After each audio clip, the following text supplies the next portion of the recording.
Well, good night once again, ladies and gentlemen, and welcome to another NDP Monday Night Live here on the NDP's Facebook page. Again, I'm your host, Colin Graham. It's a pleasure being here with you tonight. And once again, joining us on another edition of the NDP Nighttime is President and leader of the New Democratic Party. And of course, he is also the elected representative for the Northern Grenadines, the leader of the New Democratic Party, leader of the opposition, Dr. the Honorable Godwin Friday. Thank you so much, Colin, and thank you so much for the viewers who tuned in here tonight. This is our second program. Looking forward to it as usual. This is it's a wonderful opportunity for us to meet our people here and all over the world. This is the great thing about this medium. We meet people all over the world, and we're looking forward to having a wonderful discussion here tonight. And hopefully we will have a number of questions coming in, and we'll try our very best to answer them in real time. All right. So, you know, it is. All right. Well, of course, ladies and gentlemen, it's an interactive program, so we encourage you, of course, to share the Facebook Live tonight, and we also ask you to submit your questions. Send in your questions, leave them in the comment section of the live stream tonight, and of course, Dr. Friday will be answering your questions tonight here on the NDP Monday Night Live. Well, Doc, let's jump straight into it again. Another interesting week here in St. Vincent and the Grenadines, but the issue continues to be that of COVID-19 and how in Vincent and the Grenadines we continue to face the onslaught of what is this global pandemic here on our shores. I would like that to be the jump ball for you here with your opening remarks on the program tonight. Yeah, well, it would be impossible really to have a discussion of this nature at this time without acknowledging, without recognizing, without engaging with the subject matter, COVID-19.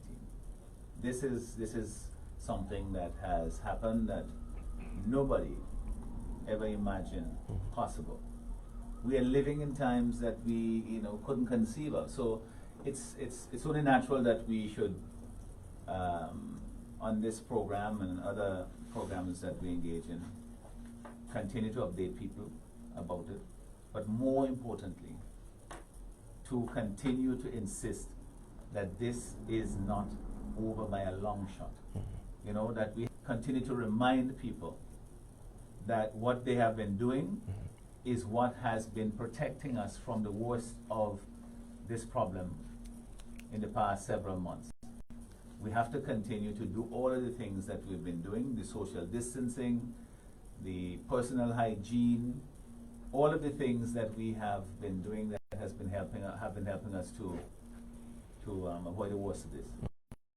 But we can't let up.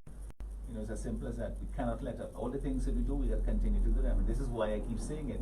If we sound like a broken record, then so be it. But I don't want the people to feel that this story, this message has gotten stale, has gotten out of date, because it's not. The situation is not improving. It has gotten worse. We've had our most recent cases, 17 cases now in St. Vincent. I mean, there's pales in comparison, you might say, with some places where you have thousands every day, but they have millions of people. The point of the matter is that we can't assume that somehow, if we magically were to go back to being normal ourselves, that things are going to be all right. We have to continue to do what we're doing, follow the advice of the medical professionals and the scientific community, the WHO, the health professionals, the CMO here, and the CDC. Everybody knows what they're supposed to do now, so I hope that they will continue.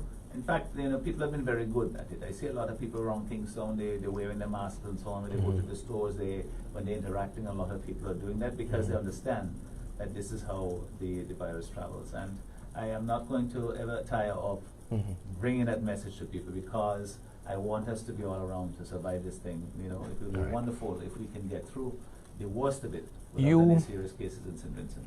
You've said in your opening remarks that we're not over this as yet. We've seen other countries in the world are already taking steps closer towards opening back up, going back to some sort of normalcy. But why would you say that we're not over seeing the worst of what could be the possible outbreak and continued outbreak of COVID-19 in our country? Why you say we're not over it as yet? Well, because there is the disease, the spread of the virus is raging all around us. Even in St. Vincent here, we have a situation where in one community there have been a number of cases there. They're referring to it now as a cluster. That is worrying because before, all of the cases that had come to our shores were ones that had been brought in by persons who had traveled into St. Vincent. And now they're saying that in fact there are persons who have been infected here from persons who had, had originally made contact with somebody who had come here. Obviously the virus had to have been imported at some point because it didn't originate in St. Vincent.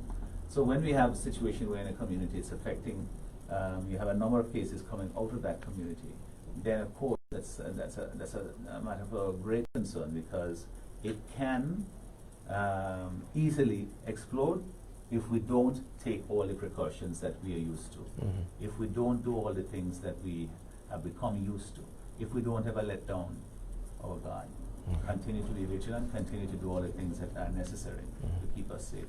So, and of course that's the health issue. We have to deal with that first. Okay. Make sure that we're safe, and then we have to deal with the economic fallout. All right. So we're here on the NDP Monday Night Live. There's still a lot more for us to talk about. We're going to take a quick break. We'll be right back. Stay with us.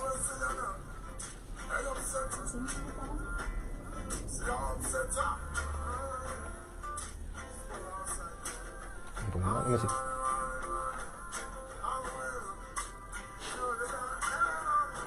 It was off. It was off. So we were really hearing you barely spoke problems, Right. You sure it's not your pocket that's so it might be best for you to keep it out there. No, that's fine. If you turn off again, just give me a signal. Not a rude signal.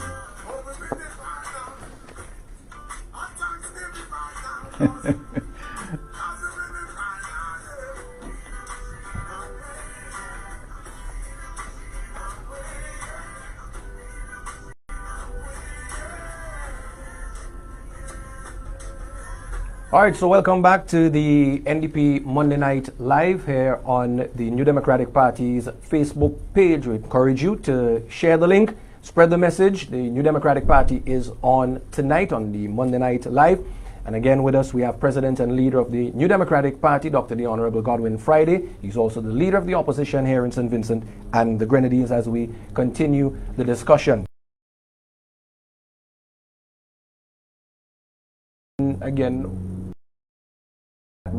that it is not over yet as it relates to what we've seen with COVID-19 here in St. Vincent and the Grenadines. Well, I know we had a little technical problem there, so let me continue with the message because it's very important that we encourage people to understand what they already know, to continue to do the things that they know they should.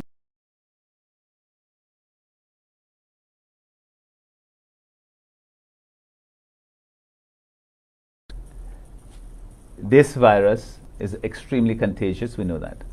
The disease is extremely destructive, it kills people. It's a matter of life and death. And the reason why we have been able to avoid serious outbreaks here to the extent where you have in certain other countries is partly because we are doing all the things that we're supposed to do, and I want to encourage people to continue to do that. Just to say the personal hygiene, doing all the things when it comes to social distancing. Don't get tired of doing that. We could have been in a better situation, but we could have been worse as well. You think we are doing enough? Well, I don't think that we are doing enough because we have 17 cases. I would prefer there to be 0. And so we have to be prepared for a situation we have, in the community now. There's one community, about 5 of them so far, and that is something that is worrying because we have a situation where you have to do really, really good contact tracing now and testing to make sure that the spread from within the community, within the country, doesn't get out of control. And that is what we were always afraid of. This is why we had said, close the borders down, let we deal with what we have in here. We know what's here. Let's get a control of it. I mean, in New Zealand, they're saying that they have controlled it to that extent because they have essentially sealed off their borders and dealt with it internally. Once we have that under control, then we could have protocols in place, measures in place to ensure that anybody who comes in now will not be able to bring it into the country, because you can quarantine, you can test. And that is something that we need to be doing a lot more of, the testing. We're still with 137 tests.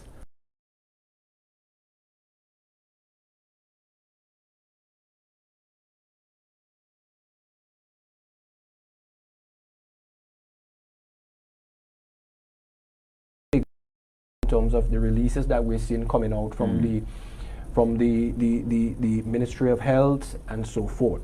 That raises the concern of persons as to what are the possibilities that we may have more cases that have not been tested, so we don't know the actual numbers because we're not testing as much as we should. That is always a worry, and that is not a position of the NDP necessarily. We didn't, create this position. This is a position of the WHO, the World Health Organization, the CDC. They have, said that there's a large-scale testing. That's where you see that there are more cases. It doesn't mean that in those countries or those areas where there's large-scale testing that they're somehow different from elsewhere. It's just that the tests reveal more cases. And so in St. Vincent and the Grenadines, we need to get to a stage where we have done or can do more testing. The more testing, the better. This is what the advice is of the health professionals.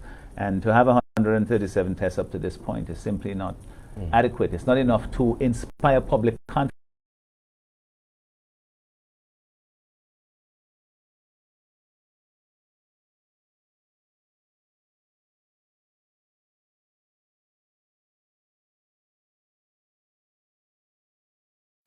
But in testing more, obviously that would mean now there's a chance, a strong possibilities that the numbers could rise, and that would also at the same time increase the fears and the anxiety of many persons in this country. But it's essential that we should be testing more than we are currently testing. Because, whether testing doesn't create or not create an infection. It's there whether you test or not.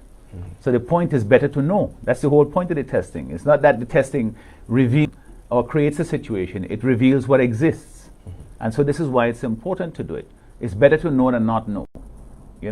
This is something that we have to know so that we could control it better, so that we can do all the tests, the tracing that's necessary, the isolation that's necessary, the quarantining that's necessary to protect our community and to protect those people, to help them to protect their loved ones as well. That raises the concern now. The next question is, if we start testing wide scale and we start seeing the numbers rising and increasing in St. Vincent and Grenadines, what is our capacity, our capability of handling a rise in numbers in this country? I mean, that's a genuine concern for a lot of intentions. Yes, but the situation, as I said, whether you test or not, the situation is as it is. It's just a matter of revealing. People will still get sick whether you test or not.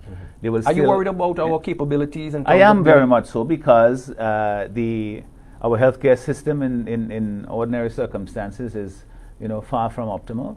We have some very serious shortcomings in our healthcare system. We know that if you had a large outbreak, I don't think we would be able to cope. So this is why it's necessary. Make sure that we don't that stage where we have to respond to a health crisis. We have enough trouble dealing now with the economic fallout of this matter. And if that is what we have to deal with, then let us focus our energies and our attention to dealing with that, because that is going to be with us for quite some time. Now, mention the economic fallout.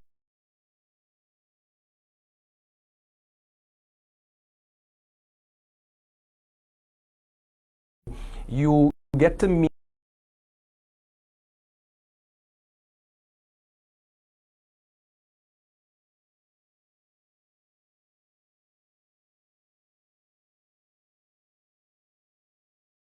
an increased number of businesses that have gone out of business, and some are close to closing, some are even laying off their members of staff right now. So there are a lot of incentives out there who are hurting financially. They need some sort of comfort, some sort of reassurance as to how we're really going to bounce back from all of this. How are they going to get through the next week and the week after? Well, this has to come from, you have to have leadership. It has to come from government giving people the assurance that we are all in this together in dealing with the health aspect of it. We all have to do the social distancing and all of that stuff. And we all also have to deal with the economic fallout. We all have to do what we can to minimize the effect on one another, to help one another. In this situation, we had the so-called stimulus package. I call it that now because, in fact, a lot of the stuff that were in there, didn't really go to the people who are actually feeling the pain now. There's a lot of longer-term things, construction work and so on. So, that'll generate.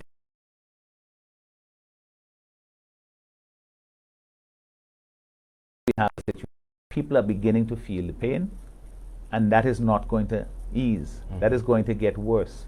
Because what happens there, some people, I see that over 900 people have applied for the unemployment insurance through the NIS. There are other programs that they have in place, the $200 to vendors.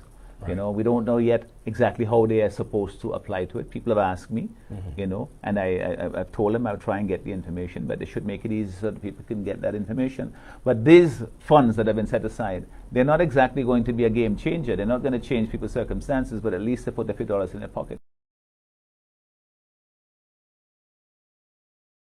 For unemployment insurance, and you can get up to $300. They expect about 2,000 people. I don't know how many people are actually going to apply. You have to have 26 weeks.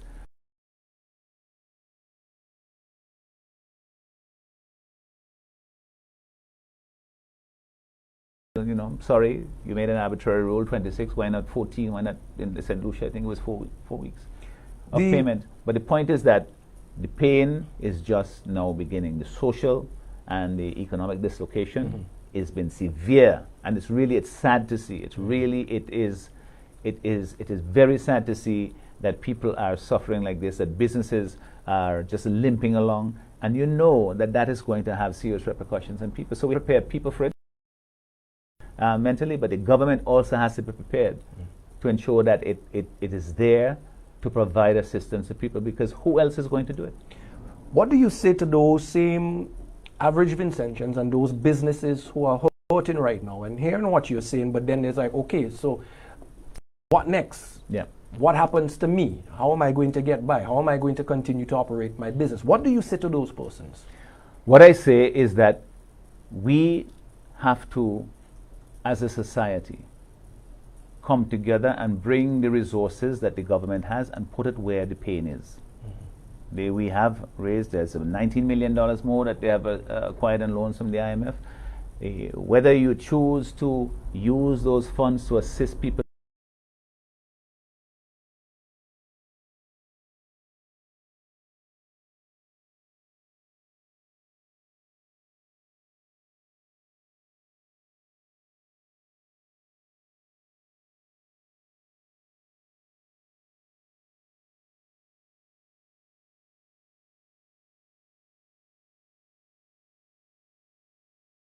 those decisions individually and said, what, I don't think it's safe for me to continue to operate my beauty salon. I don't think it's safe to continue to operate my barbershop because I don't know if my client who comes there will have it. I don't know if I have it and may give the virus to my client unwittingly. So they've taken those measures, and when they do that, then they can't earn an income.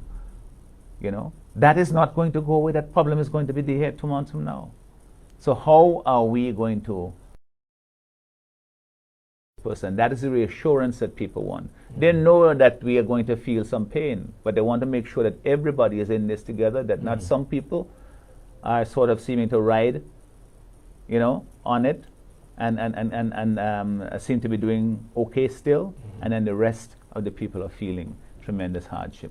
And this will hurt, but the government has to provide leadership, and it has to say to people, we are going to make sure that whatever resources we have in this country, that is going to go to help people to get through the worst of this. And it will take some time. I think one of the big concerns here now is persons' jobs. Am I going to still have a job 6 months down the road? What new job opportunities can come out of this?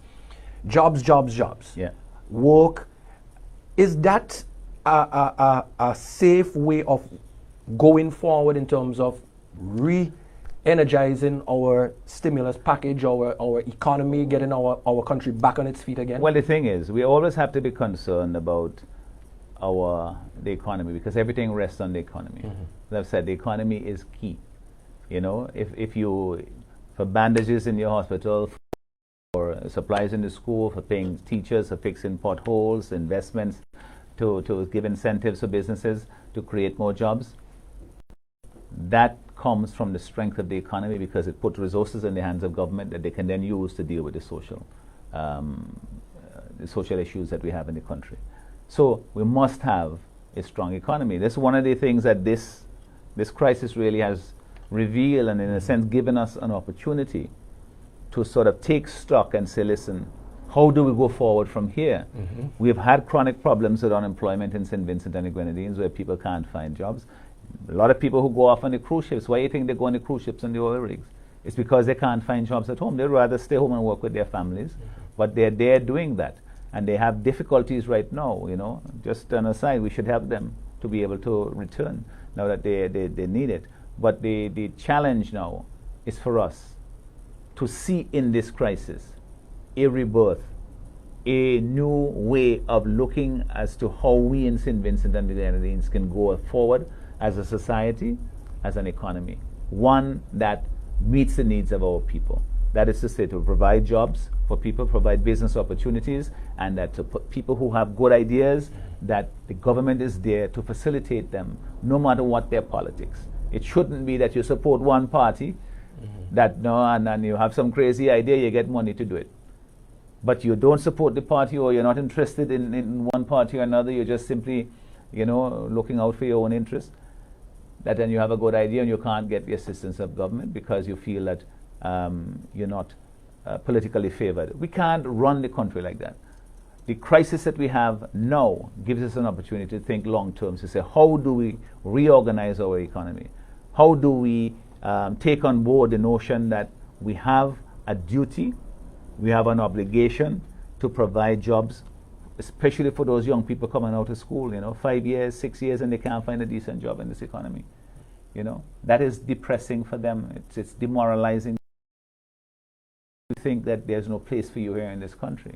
And so we have to change that. And this is an opportunity for us to seriously reflect on that. And certainly for us in the New Democratic Party and for myself as the leader of this great party, my obsession, my preoccupation, my main drive is to try to push this economy forward so we could create jobs for the people in St. Vincent and the Grenadines. And we will do that, because in what we have here, we will overcome it because we're a resilient people. We are a people that we work together as communities. I know it from our own community in Beckwith. Whenever you have shortage of water, for example, everybody, you could go and get a bucket from here, you get a pail from here, until everybody run out together, because that is how the whole of the Grenadines, that's how we have managed in that crisis. Now we have a larger crisis that involves everybody. That spirit comes to the fore. And because I know that when we on a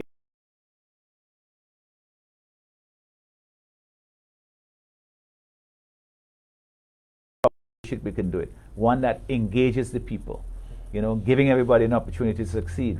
When they succeed, the country succeeds. It's simple arithmetic. All right. So under your leadership, there is hope for St. Vincent and the Grenadines. Well, this is right now. There is hope because we are providing leadership in the country. Right. You don't have to be in government to form the government, to provide leadership. We're now in government.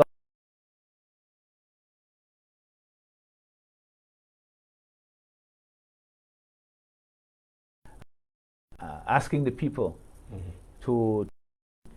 we are in an election year. Even with this crisis, we are in an election year, and the people have to make that choice. And I think the vision that we are presenting to them is one of one people working together for a better St. Vincent and the Grenadines, one that creates economic opportunities and one that creates jobs for all of us. Anybody who wants to find a job should be able to find a job here. You might not get the same pay that you would get somewhere in North America, whatever, and so on, but your overheads are not that great.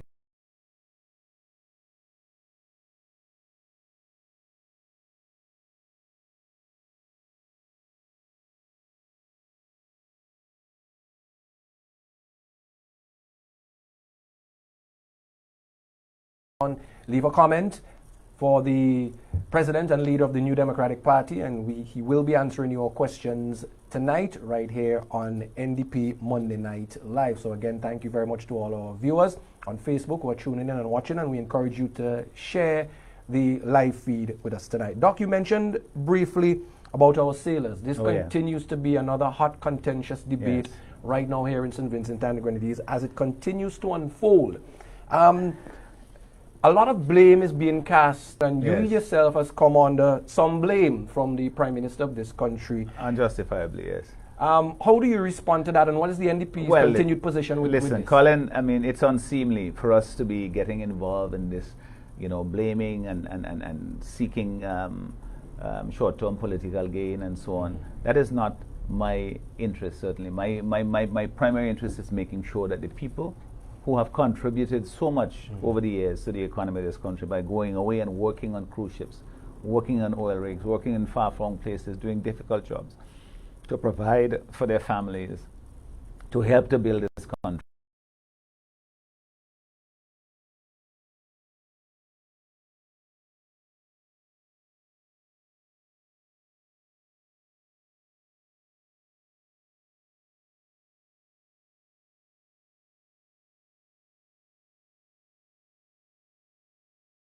Solution forward. You know, don't just talk about the problems. We know what the problem is. The people are stuck on the cruise ship. What is the solution? What are you going to do to ensure that our citizens come home and to be here with their loved ones so that their families are not, you know, at their wits' end trying to figure out what's happening to them and worrying about that. That is what we need to get done. And it's a problem that can be solved, can be dealt with. I'm hopeful because I heard that as of yesterday that the Carnival Cruise Line at least has said that they would bring their workers here on the ship. If that is the case, I mean, that sounds like to me a viable solution and one that I hope that will be forthcoming.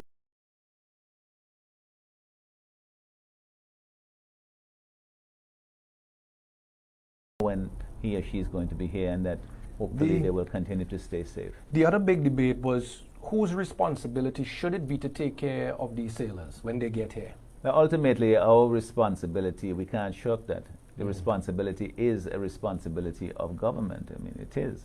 If the cruise ship company is willing to pay any part of the cost they're paying to bring them here, whether by flying them or better still on the ship itself where they're already quarantined, you know, and not having to go through an airport where they have a risk of becoming infected. This is, if they're willing to provide assistance, by all means say yes, fine, you know, we are happy to accept that, but don't make it a condition for bringing our people home. You know, it's our responsibility. We should make sure. Yeah.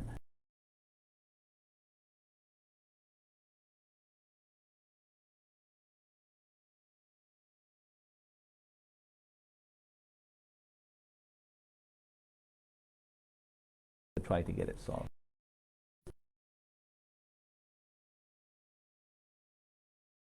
Or as a result of its present economic situation here in St. Vincent? Well, it may well be. You know, they certainly, and the government has certainly, it's been before the crisis started, so it couldn't have improved now that the crisis is here. I mean, there's been money that the government has gotten from the IMF and from various other sources, the World Bank, and they've said that they're going to use some of that money to fast track the construction projects and road building and fixing government buildings and painting up buildings and doing hard coats and so on. But the economic situation of the government must play a part in that, because that's what they've cited. The Prime Minister has noted the cost of quarantining, and as to suggest that it's prohibitive. And so what? What is the alternative? That the people will stay on the cruise ship forever, or at least for the rest of the year? That's unacceptable. That's something that we cannot contemplate. We have an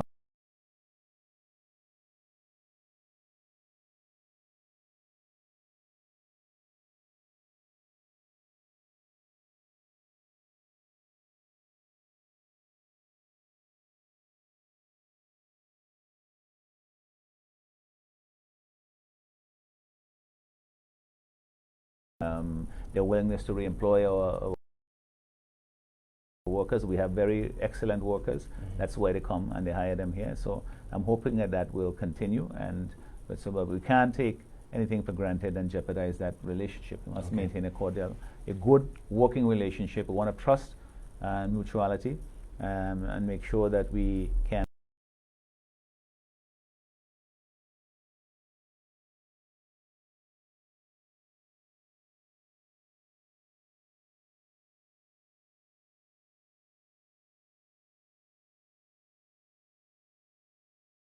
This means that we have to, all sectors of the economy we have to look at.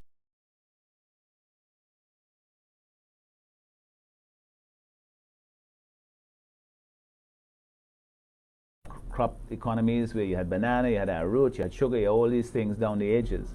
And essentially the economy was based on those things. Now we have to look at every aspect. Fishing, the blue economy that we speak of, to make sure we can maximize our potential in a sustainable way from our fishing resources. The agriculture, we have to think about agriculture in a modern and more using the technologies to be more productive so that we can be competitive. We have this citizenship by investment program, which I have spoken about and will speak. That is a potential for debt-free and tax-free capital that can be raised to jumpstart infrastructural development, in tourism development, in healthcare development, and so on. These are things that are tried in other countries in the region. All the other OECS countries are benefiting from it, and we in St. Vincent and the Grenadines can do so as well, and do it without increasing our debt and without taking unnecessary risk, without taking the NIS money and investing it in a hotel venture that we don't know, we have no guarantee that it will return a profit for them. So these are things that we are looking forward to doing, to implementing for the young people involved in the information and communication technology industries, to ensure that we can bring technology enterprises here, the new economy, so to speak, in St. Vincent. Continuing all the other aspects, the cruise ships, the oil rigs, all of these things, make sure that we can facilitate it so that people can find, who have found work there, they can do so. And they have the assurance that they have the protection and the support of their government. These are all things. There's no single magic bullet. We are going to look at everything necessary and everything that's possible in order to create economic opportunities here. And first and foremost, we give the opportunities, we ensure that our local businesses, our local investors have the chance to invest in this economy, because they have a stake here, they ain't picking up and going somewhere else. So if they can succeed, then that's, of course, much better for us. We have another question from one of our viewers in Martinique. So let's say good night to the folks watching in Martinique tonight. Glad to have you. The question is, with many of our citizens at home and abroad, including tourist workers, sailors, fruit pickers, and oil rig workers, now all on the breadline, we now have an impending situation, deterioration of psychological and emotional side effects and health risk because of COVID-19, increase in crime, and so forth. What would the NDP propose be done to combat this beyond the spread of COVID-19 and in the future? Yeah, well, I mean, obviously, the question is a very, very important question, because it's something that gets pushed aside, saying it's just basically your own personal responsibility to conduct yourself in a certain way. But the fact of the matter is, when you have economic crisis, downturn in the economy, you have all these deleterious effects that on society, crime, domestic violence, those kinds of things. We've seen it in other countries, and I'm sure if we do our own analyses here, that they will create some concern for us. So we have to address those things, the mental health people. We have to address those things. And this is something that the current crisis can be mitigated by the support mechanisms that the government has in place to put some revenue, some funds in the hands of citizens, create some relief so that at least they can manage, for a longer period of time. And to show that we have the support of the government to know that those people are not going to be left on their own. If they feel that everybody is in this boat together and that we can't sink country, we're going to ride this out, but everybody has to be included in the income support packages, in the relief packages, in the relief measures. And that is the first step, because if you have that confidence that you are going to be part of the solution, that whatever the government is doing, and it's government who has to do it, there's nobody else, no other institution, agency that can do it, that you are going to be taken care of, that takes a lot of pressure off, first of all. Then, of course, we have to make sure that the counseling is there, you know. We can't have it for the students in the school because they're not at schools anymore. So we have to be creative in a way to make sure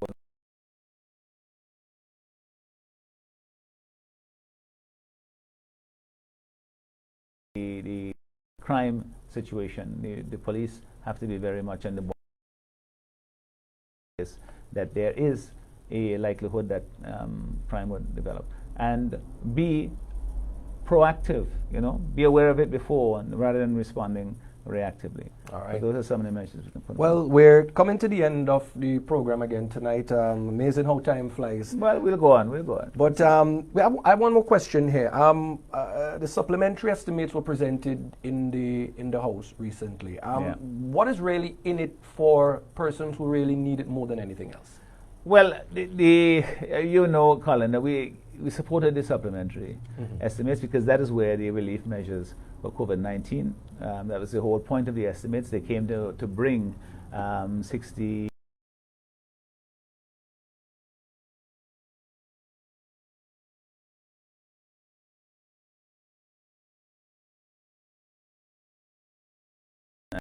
and fixing government buildings and fixing roads and that kind of stuff. Some of it is going to go towards the relief for van drivers. You know, they had been allocated, I think, up to $700,000, which seems like a drop in the bucket right now. You know, to assist them because they had to make adjustments in the number of passengers they can carry because of the social distancing requirements. And the government said they would pay them $250. Hey, now it's up to $450, but not for 3 months anymore, for 2 months. You know, so you give it one hand and take back with the other. You have the vendors for the creative industries. There were some funds that were set aside there. I think $550,000 and $300,000.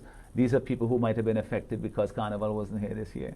So I hope that they know that there's some funds in there for them, you know, the various bandmen and so on, so that they can make the application, make sure that that money that's set aside for them, that it goes to them. So, you know, the Blondie Board and all these other fellas who didn't have masks this year, that they know that there's some funds set aside there for them. So it's something that there are other measures. You know, there's $4 million was set aside for the schools to buy equipment. When are the tablets going to get here? You know, when are the school children going to be able to continue their education? Their kids who are being left behind now because of that. There's supplemental income for those persons who had reduced income because they have been laid off. Certain hours, less hours that they're working. I know some hotels have done that. They put rather than keeping everybody on full time, they will say, okay, you would take 1 week off, and this person 1 week off. There is supposed to be some funds there to supplement the income that you're losing. $500,000, I believe, was set aside for that. These are things that are there, but there is going to be a need for a lot more than that. But that's what I was now going to ask. Do you think that it is enough? It's sufficient? No, it's not. I mean, let's just look at the unemployment insurance. We supported the legislation that changed the NAS legislation to allow it to pay unemployment insurance. And I'm told now over 900 people applied, but you have $2 million. $2 million that was set aside. So they said, okay, you have up to $300 you can get. We have set aside, you will get it for 3 months or until the money runs out. So if after the first month and a half the money is done, that's it done. So what happened after that? Those people's needs are not going to go away. So are you going to simply say that we're done, we've helped you, we're done with that? We can't do that. We have to look, this is why I'm saying now, we have to look long term. We have to look at how we are going to manage this crisis right down to the rest of the year until we get to a point where we can get back to business. We can go back to their beauty shop because they know that we have contained the coming in of any of the virus. because we have secured our borders, and we have, by testing and quarantining, have a good idea as to where we are inside the country. We know that there is no further spread, and we can say, okay, fine, we got this thing under control. Let we keep it that way, we can go back to work. Until that happens, we have to have support mechanisms in place for people. There is no alternative. I don't see, you can't shirk that responsibility, because people are going to be feeling the pain. The pain is now started, in my view. You know, that people are going to be able to they have to manage, and they should look to government for assistance, because there's no other means. And I mean, I, as a community person, as for Vincentians, we all work together. We all, you know, live.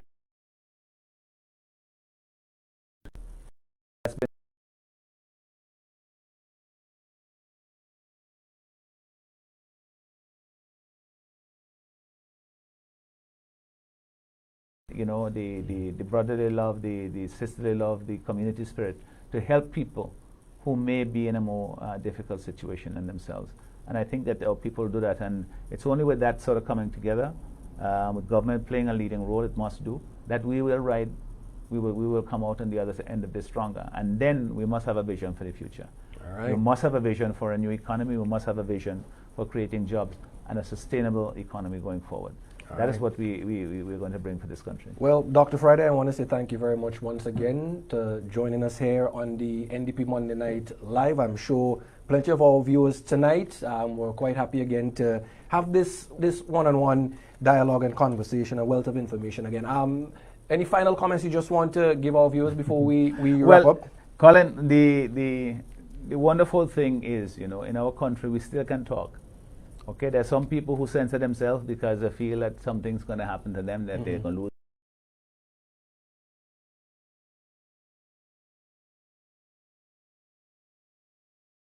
Have to be able to express yourself, to say, this is my desire for a better country. This is how I want to see St. Vincent go. When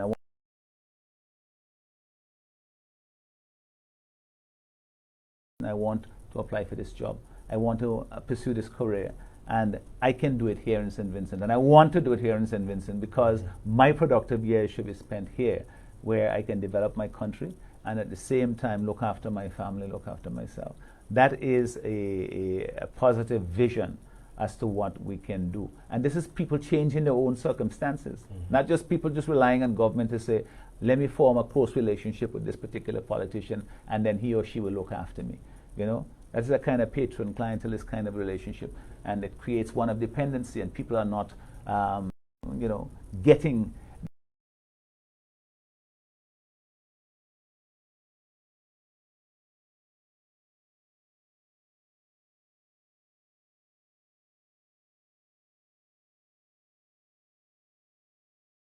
succeeding, and that government is there to facilitate it. But first and foremost, we are going to give the opportunities to our people to succeed in business, to our people to succeed in finding work, to have a job, and that is, I think, is the crying need in our country now, and somebody has to pay attention to it.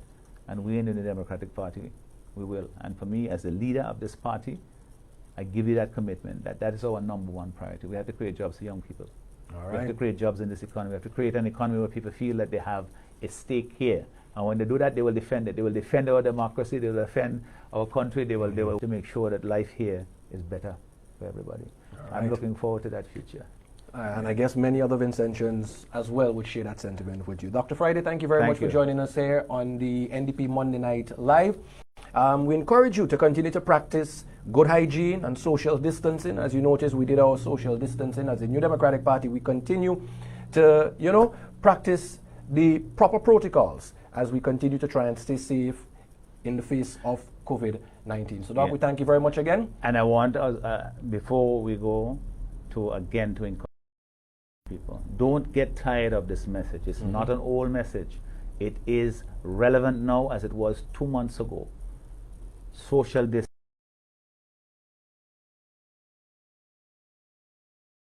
washing of hands, and all of these things that we know to do them all the time, because that one time that you slip up, maybe the time that you actually get, you get contaminated with the virus, and then you go home and you take it to your family, and then we don't want those things to happen. All right. And we can do it. So let's all do our part, and I trust and pray that they will find a treatment and a vaccine for this thing soon, and that we will come out of it stronger as a country. Thank you very we're much. looking forward to rebuilding an economy. Colin, do you have this picture in the shot? No, we don't. But I'm sure next we'll time get, I'll show it to yes, you. we'll make sure we get a shot of that next time. All right. So, ladies and gentlemen, that brings us to the end of the NDP Monday Night Live here on Facebook, on the New Democratic Party's Facebook page. We encourage you to join us again next week, Monday, where we'll have another Monday Night Live.